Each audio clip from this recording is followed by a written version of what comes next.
గురవే నమః. పరశివశిఖర క్షేత్రంలో ఉన్నప్పుడు ఒకసారి భగవాన్ గారు శరణాగత వత్సలుడైన భక్తుడు ఇద్దరు కూర్చొని వాళ్ళు మాట్లాడుకుంటూ ఉంటారు. ఆ రోజులు ఎప్పుడంటే కరోనా వచ్చిన రోజులు అన్నమాట.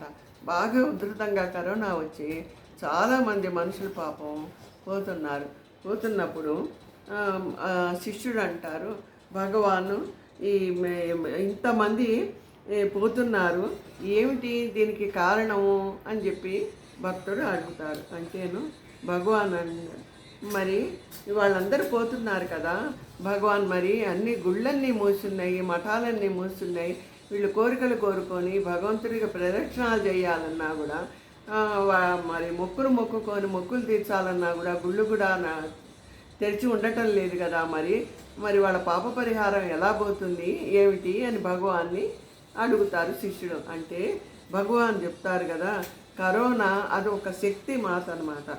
ఎవరైతే అర్హులో వాళ్ళని కరోనా తీసుకుపోతుంది, అర్హులు లేని వాళ్ళు ఉంటారే వాళ్ళు ఇక్కడే ఉంటారన్నమాట. అంటే శిఖరం మహారాజు గారు అంటారు, అదే నాయన ప్రకృతి ధర్మము, శివుడాజ్ఞ లేవందే చీమైనా కుట్టదన్నట్లుగా భగవంతుడు ఎవరిని తీసుకుపోతాడో ఎవరిని ఉంచుతాడో మనకి తెలియదు. ఇదంతా ఒక కళ, ఒక భ్రాంతి, ఇది ఒక జీవితం అన్నమాట. ఇది ఒక వలయం లాంటిది. మరి సూర్యుడు లేనప్పటి నుంచి కూడాను ఈ ఆత్మ అనేది ఎప్పుడూ ఉన్నది. దానికి చావు పుట్టుకలు అన్నవి లేవు. వారి కర్మల ప్రకారం అలా జరుగుతూ ఉంటుంది అని భగవాన్ గారు శిష్యుడితో అంటారనమాట.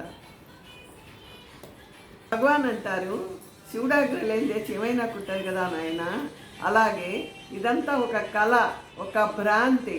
ఇది జీవులు వాళ్ళ ఆయుష్ కొద్దీ పుడుతూ ఉంటారు, పోతూ ఉంటారు అని చెప్పి అంటారు అన్నమాట. ఇదంతా భ్రాంతి, కళ అని భగవాన్ అంటారు.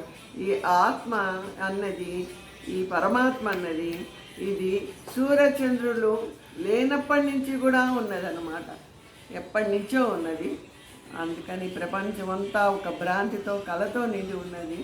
మరి ఆ భగవంతుడు వాళ్ళు ప్రారంభ కర్మ ప్రకారం ఆయుష్ పెట్టుకొని వస్తారు కదా, దాని ప్రకారం ఈ కరోనా శక్తితో ఉండేవాళ్ళు ఉంటారు, పోయేవాళ్ళు పోతారు.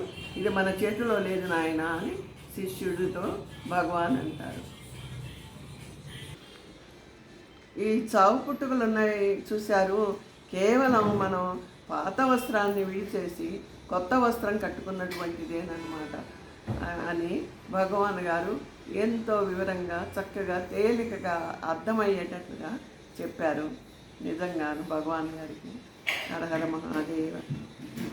విజయ భ్రమరాంబ తారీఖు.